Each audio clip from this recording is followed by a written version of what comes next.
മകരവിളക്ക് അടിയന്തരോത്സവം. ഇന്ത്യയിൽ ജനിക്കുന്ന ഓരോ ആളും ജീവിതത്തിൽ ഒരിക്കലെങ്കിലും പോകേണ്ട ക്ഷേത്രമാണ്. രണ്ട് ചൈതന്യങ്ങൾ ഒരേപോലെ കുടികൊള്ളുന്നത്, കാളിയും ശാസ്താവും കുടികൊള്ളുന്ന സങ്കേതം. വെറുതെ ഭസ്മം തട്ടിയിടാനുള്ള ഒരു സ്ഥലമല്ല മണിമണ്ഡപം എന്ന് അറിയാത്തവർ. ശബരിമലയിൽ സ്ഥിരം പണിയുമായി സംബന്ധിച്ച് 3 വർഷം 4 വർഷം പൊക്കോണ്ടിരുന്ന ഞാനും എൻ്റെ കുഞ്ഞും വഴി തെറ്റി വേറെ എവിടെയോ പോകും. പമ്പേന്ന് സന്നിധാനത്തേക്ക് പോകുമ്പം വഴി മാറിപ്പോയി. ഞങ്ങൾക്ക് ഇപ്പോഴും എനിക്കറിയത്തില്ല. കറുത്ത കുട്ടിത്തോർത്തൊക്കെ ഇട്ട്, ഒരു ഷോളൊക്കെ ഇട്ട്, ഒരു മാലയൊക്കെ ഇട്ട് ഒരു പയ്യൻ നടന്നു വരാം, ഭസ്മമൊക്കെ തൊട്ടിട്ടുണ്ട്. ഇത്രയേ ഉള്ളൂ, ഇരുമുടിയെങ്കെ. ഞാൻ പറഞ്ഞു എടുത്തില്ല. നമ്മൾ ആരെയാന്ന് അവിടെ കണ്ടേ?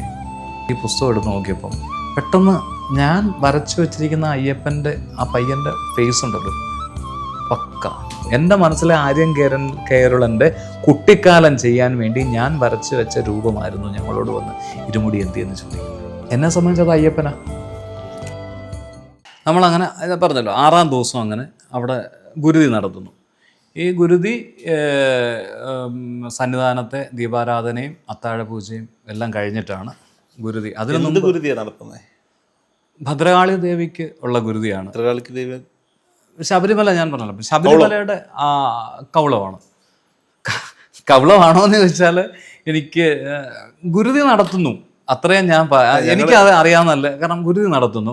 ഈ ഗുരുതി നമുക്ക് തന്നെ കാണാൻ പരിധിയുണ്ട്. ഞങ്ങളുടെയൊക്കെ ക്ഷേത്രത്തിൽ ഉത്സവം കഴിഞ്ഞ് വരുമ്പോൾ ഭദ്രകാളിക്ക് ഗുരുതി നടത്തുന്നത് കുമ്പളങ്ങ മുറിച്ചിട്ടാണ്. അതാണ് എൻ്റെ ചോദ്യം, വ്യക്തമായ ചോദ്യമാണ്.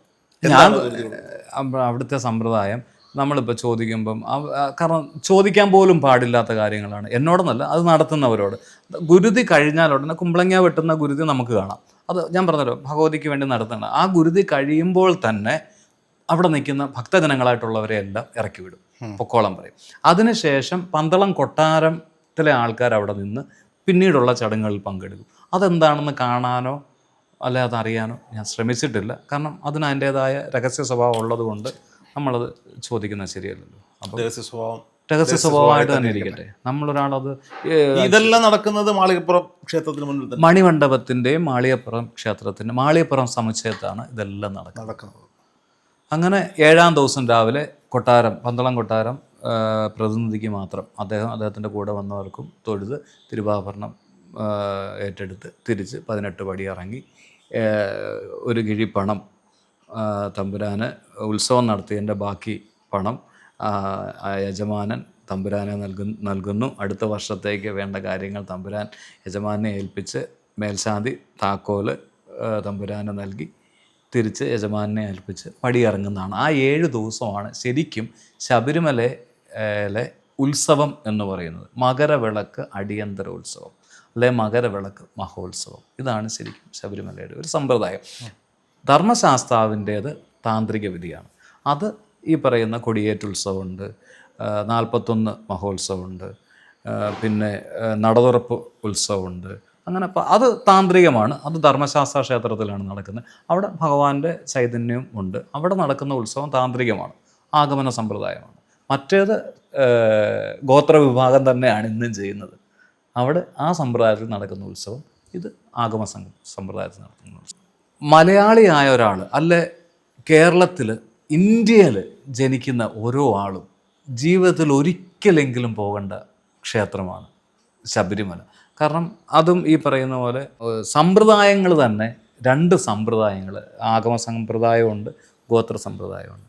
2 ചൈതന്യങ്ങൾ ഒരേപോലെ കുടികൊള്ളുന്നത്. അതായത് കാളിയും ശാസ്താവും കുടികൊള്ളുന്ന സങ്കേതം. അങ്ങനെ ഒരുപാട് പ്രത്യേകതകളുള്ള ശബരിമല. ആ ശബരിമലയിൽ ഒരിക്കലെങ്കിലും ഓരോരുത്തരും പോയിരിക്കണമെന്നുള്ളത്. എനിക്ക് അതിനപ്പുറത്തേക്ക് മറ്റൊന്നാണ് പറയാനാണ് എൻ്റെ മനസ്സിൽ ഇപ്പോൾ തോന്നിയത്. എൻ്റെ മനസ്സിലൂടെ ഇപ്പോൾ എൻ്റെ ശബരിമല യാത്രകൾ ഇങ്ങനെ കടന്നു പോയിക്കൊണ്ടിരിക്കുകയായിരുന്നു. 18 പടി കയറി ഭഗവാനെ തൊഴുതിന് ശേഷം, സന്നിധാനത്ത് ഭഗവാനെ തൊഴുതിന് ശേഷം മാളികപ്പുറത്തേക്കുള്ള യാത്രക്കിടയിൽ വെറുതെ ഭസ്മം തട്ടിയിടാനുള്ള ഒരു സ്ഥലമല്ല മണിമണ്ഡപം എന്ന് അറിയാത്തവർ അറിയാൻ ഈ ഇൻ്റർവ്യൂ സഹായമാവട്ടെ എന്നാണ് എനിക്ക് പറയാനുള്ളത്. ഭസ്മം തട്ടിയിടാനുള്ള സ്ഥലമായിരുന്നു എന്ന് ഞാനും അങ്ങനെ തന്നെ വിചാരിച്ചിരുന്ന ഒരു കാലഘട്ടമായിരുന്നു. അത് അറിവാണ്. അത് തിരിച്ചറിയുന്നിടത്താണ് നമ്മൾ പിന്നെ അത് മനസ്സിലാക്കേണ്ടത്. അറിവുകളും വേറെ, തിരിച്ചറിവ് വേറെ. ഇത് തിരിച്ചറിയുന്നിടത്തു നിന്നാണ് നമ്മൾ അതിൻ്റെ പ്രാധാന്യം മനസ്സിലാക്കുന്നത്. എനിക്ക് ഈ അറിവ് കിട്ടിയതിന് ശേഷം ഈ അബാക് മീഡിയയുടെ യാത്രയിലാണ് എന്താണ് മണിമണ്ഡപത്തിൻ്റെ പ്രാധാന്യം എന്ന് എനിക്ക് മനസ്സിലായത്. പിന്നീട് എനിക്ക് അവിടെ പോകുമ്പോൾ അവിടെ വൈകാരികമായ ഒരു അടുപ്പം ഒരു കണ്ണിലൊരു തുള്ളി കണ്ണുനീരൊക്കെ എനിക്ക് തോന്നാറുണ്ട് ഭക്തിയുടെ ഇതിൽ. ഇപ്പോൾ കഴിഞ്ഞ അവസാനമായി ഞാൻ പോയപ്പോൾ ഇപ്പോൾ 2 മാസം മുമ്പാണ്, ഒരു മഴയത്താണ്, ഞാൻ ഭയങ്കര മഴയത്താണ്. അപ്പോൾ ഞാൻ സന്നിധാനത്ത് നിന്ന് വന്ന് മണിമണ്ഡപത്തിൽ ഇങ്ങനെ കുറേ നേരം ഞാൻ അവിടെ സമയം ചിലവഴിച്ച് ഞാൻ വെറുതെ നിൽക്കുകയാണ്. അപ്പോൾ പെട്ടെന്ന് ഒരു കുടുംബം എന്ന് പറയാം, ഒരു ഭാര്യയും ഭർത്താവ് 60 വയസ്സ് കഴിഞ്ഞവരാണ്.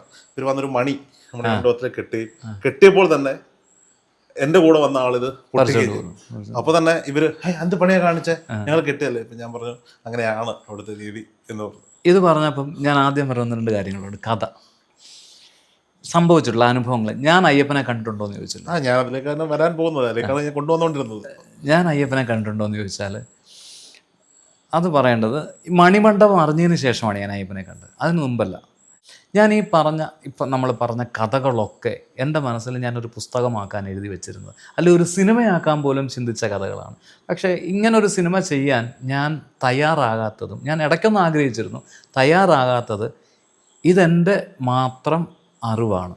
എൻ്റെ മാത്രം അറിവെന്ന് പറഞ്ഞാൽ എൻ്റെ മനസ്സിലെ, എൻ്റെ മനസാക്ഷിയുടെ അറിവാണ്. ഇത് ഒരുപാട് പേര് വിശ്വസിക്കുന്നുണ്ടാകും.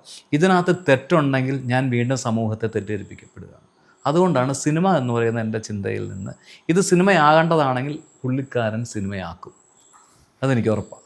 കാരണം എന്ത് ചെയ്യണമെന്ന് തീരുമാനിക്കാൻ പ്രാപ്തനായിട്ടും യോഗ്യനായിട്ടും ഒരാൾ അവിടെ ഇരിക്കുമ്പം നമ്മൾ അതിനു വേണ്ടി നിന്നു കൊടുത്താൽ മതി, നടന്നോളൂ. അപ്പം അങ്ങനെ ഞാൻ ചിന്തിച്ചൊരു സാധനമാണ്. അപ്പം അങ്ങനെ ചിന്തിച്ചിട്ട് ഞാൻ ഓരോ ക്യാരക്ടറിനെയും, ആര്യൻ കേരളനെയും പന്തളകുമാരനെയും ജയന്തനെയും ഉദയനെയും ഒക്കെ ഓരോരോ സിനിമാക്കാരുമായി താരതമ്യം ചെയ്ത് അവരുടെ രൂപത്തിൽ ഞാനിതെല്ലാം വരച്ച് സെറ്റാക്കി എല്ലാം ഒരു ബുക്ക് സെറ്റ് ചെയ്തു, സിനിമാ കഥകളും എല്ലാം വെച്ച്. അപ്പം എം പത്മകുമാറിനെ കൊണ്ട് പപ്പേട്ടൻ ഡയറക്റ്റ് ചെയ്യണം എന്നൊക്കെയായിരുന്നു ആഗ്രഹം. ഇങ്ങനെയൊക്കെ നമ്മളപ്പം വലിയ സംഭവമായിട്ട് നടക്കുക. മണിമണ്ഡപത്തെ എന്താണെന്ന് അറിഞ്ഞു, ശബരിമല കൊടിമരം ചെയ്തു. അപ്പം നമുക്ക് കെട്ടൊന്നും വേണ്ട, എപ്പോൾ ചെന്നാലും എല്ലാവരും പരിചയക്കാർ, ഭഗവാനെ തൊഴാൻ പറ്റും. അപ്പോൾ ഉള്ളിൽ ചെറിയൊരു അഹങ്കാരത്തിൻ്റെ അംശം കിടക്കുമായിരുന്നു.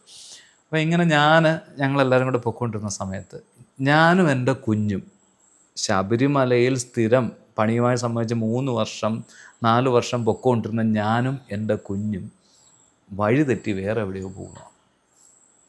മനസ്സിലാകുന്നില്ല. ഞങ്ങൾ കഥയൊക്കെ പറഞ്ഞ് നടന്ന് വഴിതെറ്റി പോവാ. എവിടെ നിന്ന് പോകുമ്പോൾ? പമ്പയിൽ നിന്ന് സന്നിധാനത്തേക്ക് പോകുമ്പം വഴി മാറിപ്പോയി. ഞങ്ങൾക്ക് വഴി മാറാൻ പറ്റും? ഇപ്പോഴും എനിക്കറിയത്തില്ല, അതിപ്പോഴും എനിക്കറിയത്തില്ല. ഏത് വഴി പോകാൻ പറ്റും? വേറെ വഴിയില്ലല്ലോ. വേറെ ഇവനാണെന്നുണ്ടെങ്കിൽ ഇപ്പോഴും ഈ പറയുന്ന പോലെ പമ്പയിൽ നിന്ന് ഇറങ്ങി വരുമ്പം നമ്മുടെ മറ്റേ സാമിയപ്പൻ റോഡിൽ കൂടെ കയറി കാട്ടിൽ കൂടെ കയറി താഴോട്ടൊക്കെ വരുമല്ലോ എന്ന് പറയുന്ന പോലെ പോകുന്ന ഒരു കുഞ്ഞല്ലേ, അവനതൊരു ഇഷ്ടമാണ്. അപ്പം എവിടെയോ വഴി തെറ്റി, എവിടെയാണെന്ന് ചോദിച്ചാൽ എനിക്ക് അറിയില്ല പറയാൻ. പക്ഷേ ആ വഴി ഞാൻ ഇന്ന് വരെ ശരംകുത്തി വഴി പോയിട്ടില്ല. കെട്ട് കിട്ടിയെങ്കിൽ നമ്മൾ സാമിയപ്പൻ റോഡിൽ കൂടെ പോകും. പക്ഷേ ആ വഴിയിൽ നിന്ന് ഒരു 10 സെക്കൻഡ് ഞങ്ങൾ നടക്കുന്നു. അപ്പം ഈ വഴി തെറ്റി എന്ന് പറഞ്ഞല്ലോ, വഴി തെറ്റി ഞാൻ സഞ്ചരിച്ചിട്ടില്ലാത്ത, അതായത് നമ്മൾ യാത്ര ചെയ്തിട്ടില്ലാത്തൊരു വഴി കൂടെ പോയി. അപ്പം ഞാനപ്പോൾ കാശിയോട് ചോദിക്കുന്നുണ്ട്, കാശിനാഥൻ മോൻ്റെ പേര്, ഏട്ടാ കാശപ്പ എന്ത് നമ്മുടെ കൂടെ വന്ന എല്ലാവരും എന്ത്, അപ്പം നമുക്ക് ഇവിടെ ഇരിക്കാം, അവർ വരട്ടെ എന്നിട്ട് പോകുമെന്ന് പറഞ്ഞ് അവന് ഞാനും കൂടെ അവിടെ ഇരിക്കുന്നു. അവിടെ ഇരിക്കുമ്പോഴത്തേക്കിനും ഒരു കറുത്ത കുട്ടിത്തോർത്തൊക്കെ ഇട്ട്, ഒരു ഷോളൊക്കെ ഇട്ട്, ഒരു മാലയൊക്കെ ഇട്ട് ഒരു പയ്യൻ നടന്നു വരാം, ഭസ്മമൊക്കെ തൊട്ടിട്ടുണ്ട്. നടന്നു, എന്നാ സ്വാമി? ഞങ്ങൾ ഒന്നുമില്ല സ്വാമി. സ്വാഭാവികമായിട്ടും ഒന്നുമില്ല സ്വാമി. ഇരുമുടി എങ്കേ ഞങ്ങളോട് ചോദിക്കുന്ന ചോദ്യമാണ്. അപ്പോൾ ഞങ്ങൾ വെച്ച് ഇരുമുടിയോ? ഇരുമുടി എങ്കെ, ഇത്രയേ ഉള്ളൂ, ഇരുമുടി എങ്കെ. ഞാൻ പറഞ്ഞു എടുത്തില്ല. എടുക്കല്ലേ? തമിഴിലാണ്. എടുക്കല്ലേ? എടുത്തില്ല. തൊഴാൻ പോകുന്നത് ഇരുമുടി എടുത്തില്ല. എടുക്കാതെ വന്നത് വീണ്ടും തമിഴിലാണ് ചോദിക്കുന്നത്. ഞങ്ങൾ പറഞ്ഞു സമയം എടുത്തില്ല. ഒരു പയ്യനല്ലേ, നമ്മളപ്പോൾ അത്ര ഗൗരവം കൊടുക്കുന്നുള്ളൂ. എടുത്തില്ല. നമ്മളെ വലിയ സംഭവം ഉണ്ടോ അവിടെ? അപ്പം എടുത്തില്ല. നമ്മൾ പോയി 18-ാം പടി കയറി നമ്മൾ ഇപ്പോഴത്തോടെ കയറി കണ്ട് ഭഗവാനെ കണ്ട് തൊഴിഞ്ഞ് പോരും, അത്രേ ഉള്ളൂ. ഇരുമുടി എടുത്തില്ല. എന്ത് ചെയ്യാനാ? അപ്പം പുള്ളി ഇങ്ങനെ നോക്കി ഇത് പറഞ്ഞ് അങ്ങ് പോയി. ഞങ്ങളും മൈൻഡ് ചെയ്യുന്നില്ല. ഞങ്ങൾ അത് കഴിഞ്ഞ് ഇപ്പം എന്നാൽ നടക്കാമെന്ന് പറഞ്ഞാൽ 2 സെക്കൻഡ് ആദ്യമായിട്ട് ശരം കുത്തി ചെല്ലുക. അവിടെ നിന്ന് വഴി തെറ്റി ശരം കുത്തി ചെല്ലും. ശരം കുത്തിയെന്ന് പിന്നെ സന്യാനത്തിൽ ചെന്നു. സന്യാനത്തെല്ലാം ഇതൊന്നും എൻ്റെ മനസ്സിലില്ല. ഇതെല്ലാം മറന്ന് ഞങ്ങളവിടെ വന്നു. ഭഗവാനെ തൊഴുത് മണിമണ്ഡപത്തിലെല്ലാം പോയി തിരിച്ച് വീട്ടിൽ വന്ന് ഒരു വെള്ളിയാഴ്ച ഞാൻ വീട്ടിൽ വിളക്ക് കത്തിക്കാനായിട്ടിരിക്കുമ്പം എൻ്റെ മോൻ എൻ്റെ അടുത്തൊന്ന് ചോദിക്കുകയാണ്, നമ്മൾ ആരെ അന്ന് അവിടെ കണ്ടേ? എന്തിനാ ആ ചേട്ടൻ വന്നിട്ട് നമ്മളോട് ഇരുമുടി എന്തി എന്ന് ചോദിച്ചേ? ഞാൻ പെട്ടെന്ന് എനിക്ക് അവൻ ആ സമയത്ത് ചോദിച്ചപ്പോൾ എൻ്റെ മനസ്സിൽ എന്തോ ഒരു സ്പാർക്ക് ഉണ്ടായി. അപ്പോൾ ഈ മുഖം എവിടെയോ കണ്ട പോലെ എൻ്റെ മനസ്സിലൊരു ഓർമ്മ, എന്തോ ഒരു ഇത്. ഞാൻ പെട്ടെന്ന് ഈ പുസ്തകം എടുത്ത് നോക്കിയപ്പം പെട്ടെന്ന് ഞാൻ വരച്ചു വെച്ചിരിക്കുന്ന അയ്യപ്പൻ്റെ ആ പയ്യൻ്റെ ഫേസ് ഉണ്ടല്ലോ, പക്ക ആ ഫേസുള്ള ഒരു പയ്യനെയാണ് ഞാൻ കാണുന്നത്. ആ ബാലകന, അതായത് ഞാൻ ആ ചിത്രത്തിൽ വരച്ച രൂപം എൻ്റെ മനസ്സിലെ ആര്യൻ കേരളൻ്റെ കുട്ടിക്കാലം ചെയ്യാൻ വേണ്ടി ഞാൻ വരച്ച് വെച്ച രൂപമായിരുന്നു ഞങ്ങളോട് വന്ന് ഇരുമുടി എന്തിയെന്ന് ചോദിക്കുന്നത്. ഇത് കണ്ട ഈ ചേട്ടനെ എന്തിയോ നമ്മൾ കണ്ടതെന്നാണ് എൻ്റെ കുഞ്ഞ് ചോദിക്കുന്നത്. എൻ്റെ ലൈഫിൽ സംഭവിച്ചാൽ ഞാനിത് ആരോട് പറയാനാ? ഞാൻ എന്നിട്ട് ഇത് അപ്പം ഞാൻ കുന്നക്കാട്ട് കുടുംബത്തിലെ രതീഷ് ചേട്ടനോട്ട് അടുപ്പമായി. അപ്പം അടുപ്പമായെന്ന് പറഞ്ഞാൽ എനിക്ക് പല കാര്യങ്ങളിലൂടെ ഞാൻ രതീഷ് ചേട്ടനെ വിളിച്ചിട്ട് ഇന്നോല അനുഭവം ഉണ്ടായി, എന്ത് സംഭവിച്ചു. പുള്ളി പറഞ്ഞു ഒന്നുമില്ല, അടുത്ത സമയം തന്നെ കെട്ടി പൊക്കൂ, വേറെ ഒന്നും ചിന്തിക്കാനില്ലെന്ന് പറഞ്ഞു. വർഷങ്ങൾക്ക് ശേഷം 2014 തൊട്ട് 17, 18 വരെ കെട്ട് ഞാൻ പോയിട്ടില്ല. കാരണം നമുക്ക് അത്ര സ്വാതന്ത്ര്യം അവിടെ. ഈ കൊടിമരം പണിത് അന്നേരമെങ്കിലും പിന്നെ ഞാൻ പിന്നെ അടുത്ത എൻ്റെ യാത്ര വീട്ടിൽ ഇരുമുടി കെട്ടിയാണ് ശബരിമലയ്ക്ക് പോകുന്നത്. എന്നെ സംബന്ധിച്ചത് അയ്യപ്പനാ. എന്തുപറ്റി? എന്നെ സംബന്ധിച്ചത് അയ്യപ്പനാ. ഞാൻ കെട്ടി പോകാം. അവിടെ എൻ്റെ അഹംഭാവം അല്ലെ എൻ്റെ ഈ പറയുന്ന ഞാനെന്ന സാധനം അല്ല, ഞാൻ എന്താണെന്നുള്ള, ഞാൻ അവിടെ ചെന്നിരുന്ന് കരഞ്ഞു ഭഗവാനെ കാണാനായിട്ട്. എനിക്ക് മാസം തൊഴിലിന് പോകുമ്പോഴും കെട്ടിട്ട് പോകണം. മാസം തൊഴിലിന് പോകുമ്പോഴും കെട്ടുകൊട്ടി പോകണം. ആര്? നമ്മൾ ഭക്തരെ പോകുമ്പോൾ. അല്ല, കെട്ടി പോവാന്ന് പറയുന്നതിനകത്ത് വേറെ നമുക്കിഷ്ടം ഭഗവാൻ എന്താണ് ആവശ്യം. നമ്മൾ ഇത്രയും നാളെ ഒരിക്കലെങ്കിലും നീ ഒന്ന് കെട്ടി വാടാ, നീ ആ 18-ാം പടി ഒന്ന് ചവിട്ടി കയറ്. അവിടെ നമുക്ക് മനസ്സിലാക്കി തന്നെന്നറിയോ, നെയ്ത്തേങ്ങ കൊണ്ടുപോകാം മസ്റ്റ്. അവിടെ നമ്മുടെ ഉള്ളിൽ എനിക്ക് സംഭവിച്ച നമ്മുടെ ഉള്ളിലെ അഹംഭാവം അല്ല, നമ്മുടെ ഉള്ളിലെ അഹങ്കാരം, അത് ഭഗവാനിൽ. ഞാൻ പെട്ടെന്ന് കണക്റ്റായി. ഇന്ന് രാവിലെ എന്നോട് ഒരാൾ ചോദിച്ചു, മാല ഇട്ടിട്ടുണ്ടോ? അപ്പോൾ എൻ്റെ കഴുത്തിൽ കിടക്കുന്ന മാല കണ്ടിട്ടാണ്. ഇല്ല, ശബരിമല പോലെ. ഞാൻ പറഞ്ഞ സാധാരണ മാസം തൊട്ടിലാണ് പോവാറ്. ഇത് ഇവിടെ നമ്മൾ ഈ ഇൻ്റർവ്യൂ തുടങ്ങുന്നതിന് മുമ്പിട്ട് ഇവിടെ ഒരാൾ ചോദിച്ചു, ഇതല്ല ഞാൻ പറയുന്നത്, രാവിലെ എറണാകുളത്ത് വെച്ച ഒരാൾ ചോദിച്ച കാര്യം. അവിടെ അന്ന് വ്രതം വേണ്ടേ? ഞങ്ങൾ കൊല്ലത്തുകാർ, അപ്പുറത്തെ പത്തനംതിട്ട, ഞങ്ങൾ അയൽവക്കക്കാർ, ഞങ്ങൾക്ക് 3-4 ദിവസം വ്രതം മതി, ഞങ്ങൾ പോവും. ഞാൻ ആലോചിക്കായിരുന്നു, എത്രയോ നാളായി ഇരുമുടി എടുത്ത് പടിയെ വെട്ടി കയറിയിട്ട്. പക്ഷെ ഭഗവാനെ കാണാൻ പോകുന്നുണ്ട്. ഈ പറഞ്ഞ പോലെ അവിടെ ചെല്ലുമ്പോൾ അവിടെ ചെല്ലുമ്പോൾ മനസ്സിലൊരു അഹങ്കാരമുണ്ട്. എന്നെ 10 പേർക്ക് അറിയാം, നമ്മളെ അറിയാം. അവിടെ ചെല്ലുമ്പോൾ പോലീസ് സ്വാമിമാർ കാണും, സാറേ ഇന്ന ആളാണ്, ശരി വരും, ഇപ്പുറത്തോടെ കയറ്റി വിടും. അവിടെ ചെല്ലുമ്പോൾ നിൽക്കുമ്പോൾ സെക്യൂരിറ്റിയോ ആരെങ്കിലും ഒക്കെ ഉണ്ടാവും. രോഹിത്, അത് ഭഗവാൻ ചോദിച്ചത് എന്താ? ഭഗവാന്റെ ഉപാസനാമൂർത്തിയാണ് ധർമ്മശാസ്താവ്. നീ എന്നെ കാണാൻ, നീ അദ്ദേഹം ഉപാസിച്ചുകൊണ്ടിരുന്ന ആളാണ് ധർമ്മശാസ്താവ്. ഒരിക്കലെങ്കിലും 18 പടി കയറി നീ ചെല്ല്, നിൻ്റെ ഉള്ളിൽ നീ എന്ന ഭാവം മാറും. അവിടെ നിനക്ക് മനസ്സിലാകും നീയും ഞാനും എല്ലാം ഒന്നാണെന്നുള്ള കാര്യം.